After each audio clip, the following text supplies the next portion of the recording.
En 1801, période où la France a encore la main mise sur ses colonies, commence une bataille pour l'indépendance à Saint-Domingue. Le peuple des Caraïbes, encore colonisé à l'époque, livre donc une bataille au prix de leur vie.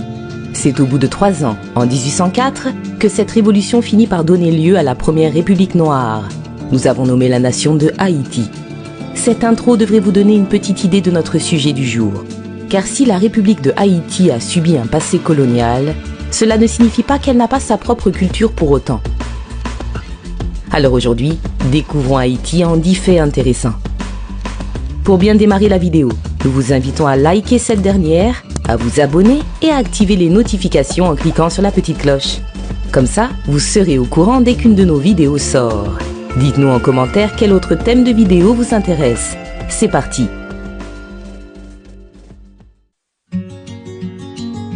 Un drapeau symbolique. Quoi de mieux pour définir une nation que de décrypter son drapeau? En tout cas, pour Haïti, c'est l'une des choses les plus importantes et les plus pertinentes, car ce drapeau a une signification très particulière. En fait, avant de devenir ce qu'il est aujourd'hui, le drapeau des Haïtiens a connu de nombreuses versions, mais toujours en gardant la couleur rouge. Au début, il était rouge et noir, avant de remplacer le noir par le bleu. Ensuite, on y a ajouté un sigle dès 1811. Alors pourquoi ces couleurs? Eh bien, comme nous le disions, Haïti est resté colonisé par la France un petit moment, et lors de leur indépendance, ils se sont inspirés du drapeau français, pays de la Révolution. Néanmoins, le symbole derrière ce drapeau est que la bande blanche de la France a été enlevée, car elle représentait la couleur de peau des colons. Le sigle au centre du drapeau, quant à lui, est un symbole de la République du pays et des armes qui l'aideront à perdurer dans le temps. Ces armes de la République sont donc au centre du tableau tel que le palmiste.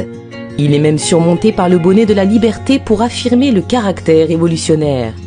Sous l'ombre des feuilles de palmier, on retrouve des lances posées et une légende très solidaire. L'union fait la force. Le drapeau de la République de Haïti est donc lourd en symbole et il est cher au pays. Un animal qui a survécu depuis l'époque des dinosaures. Sans transition, on part sur un fait concernant la faune surprenante de Haïti. Au lieu de simplement faire la liste des espèces qu'on y trouve, concentrons-nous sur un animal vraiment spécial, car il a réussi à survivre depuis l'époque des dinosaures. Ce petit mammifère est connu sous le nom de solénodon, ou encore almiki. Il ressemble un peu à une musaraigne, et il a donc été classé dans cet ordre, au même titre que les taupes. Mais pourtant, le solénodon a une caractéristique distincte de tous les autres mammifères du monde. C'est le seul à pouvoir injecter du venin. Oui, ses petites dents lui permettent d'injecter un venin comme les serpents le feraient par exemple.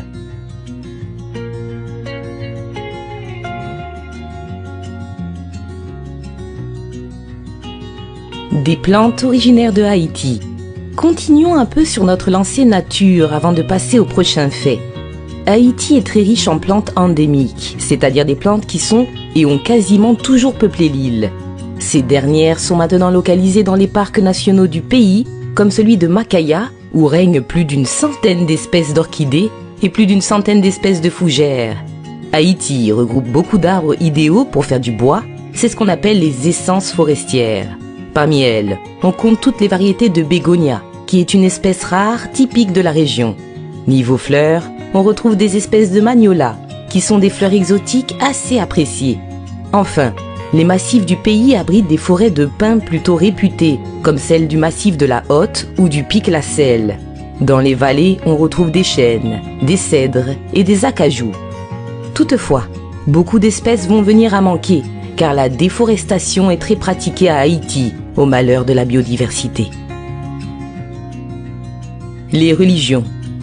Comme pratiquement toutes les anciennes colonies, la République de Haïti présente une tendance catholique à hauteur de 54% des habitants, soit plus de la moitié de la population.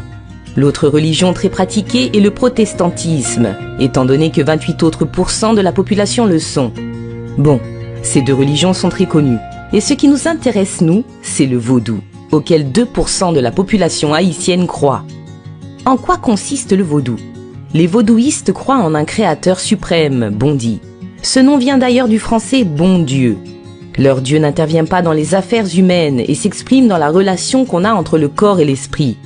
Ainsi, dans la vie quotidienne, les vaudouistes cultivent leur spiritualité à travers des dons d'offrandes, mais aussi à travers la création d'autels personnels et d'objets. D'autres coutumes existent pour exprimer le vaudou, comme certaines cérémonies musicales par exemple. Cette pratique était déjà mentionnée dans des textes avant 1685 et viendrait de croyances congolaises. Les jours importants à Haïti. Pour ce 5e fait, parlons de ce qui rythme la vie des Haïtiens, les fêtes et les jours fériés. Ces derniers connaissent une influence occidentale et catholique relativement importante, et par conséquent, on retrouve un socle commun dans leur calendrier de fêtes.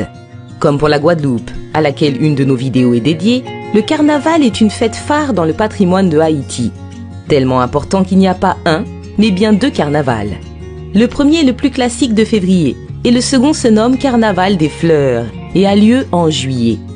Le thème exact de chaque carnaval varie tous les ans. Un jour férié précieux pour la République haïtienne est le jour du 7 avril, où on commémore Toussaint l'Ouverture. Ce dernier est le précurseur de l'indépendance du pays. Les autres commémorations dédiées à des personnalités importantes ont lieu le 27 juin et le 17 octobre. Ces 2 dates célèbrent respectivement la patronne de Haïti et le père de la nation, Jean-Jacques Dessalines. La cuisine haïtienne. Qui dit célébration, dit grands repas et recettes traditionnelles. Alors découvrons un peu les plats qui font plaisir aux papis des Haïtiens. Le premier et le plus atypique est le cassave. C'est une galette faite à base de farine de manioc, dont la création remonte à plusieurs siècles. Le poulet boucané est également très populaire. La technique de cuisson du poulet est unique en son genre, car elle consiste à cuire la viande de poulet non pas avec du feu, mais seulement de la fumée.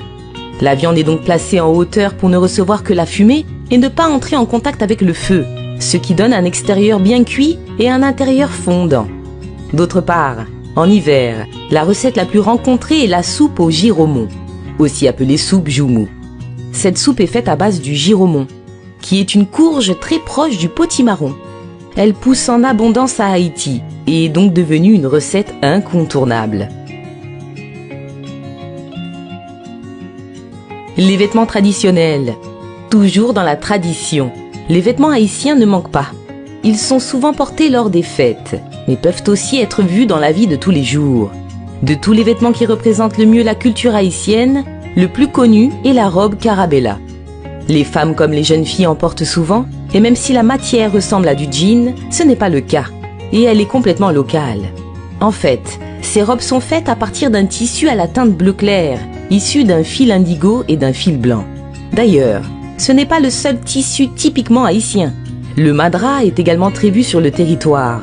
Il est cousu à partir de plusieurs tuiles colorées et l'on s'en sert pour confectionner beaucoup de pièces, quelles qu'elles soient. Enfin, dans la vie de tous les jours, il n'est pas rare de voir les hommes porter des chemises en coton typiques de la région.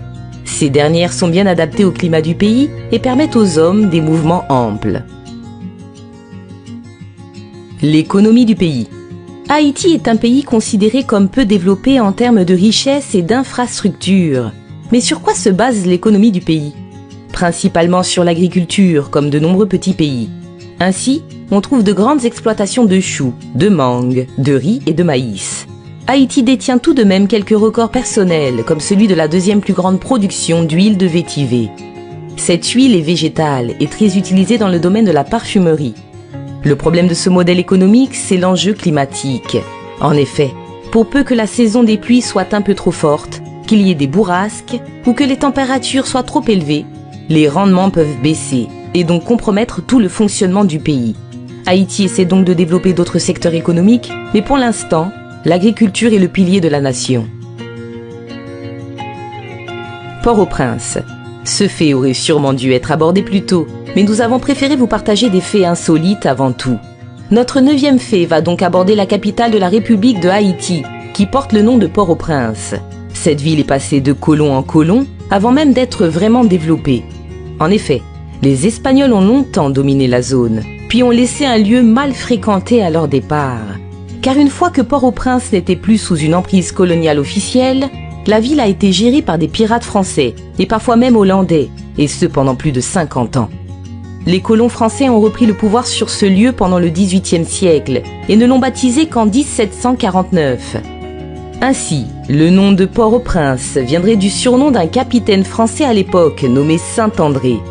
Saint-André était le premier à arriver dans la baie pour protéger et arrêter l'activité néfaste du lieu, et la ville a fini par être baptisée en son honneur. De nos jours, la ville porte encore son nom et est devenue la capitale de la République de Haïti, sous les décisions de Jean-Jacques Dessalines, ancien empereur haïtien. Une histoire derrière chaque lieu. Pour finir cette vidéo sur Haïti, relevons une dernière fois la notion historique de ce territoire, car partir à la découverte de Haïti, c'est aussi être appelé à réfléchir sur les événements ayant forgé le pays. Chaque lieu présente une histoire qui lui est propre et qui découle de son lourd passé, comme pour le marché aux fers, devenu un emblème de la ville de Port-au-Prince.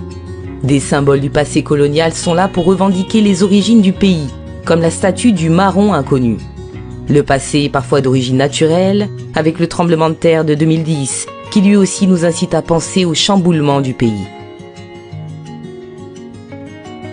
C'est ici que se termine notre vidéo du jour sur Haïti. Qu'avez-vous appris? Dites-le nous en commentaire.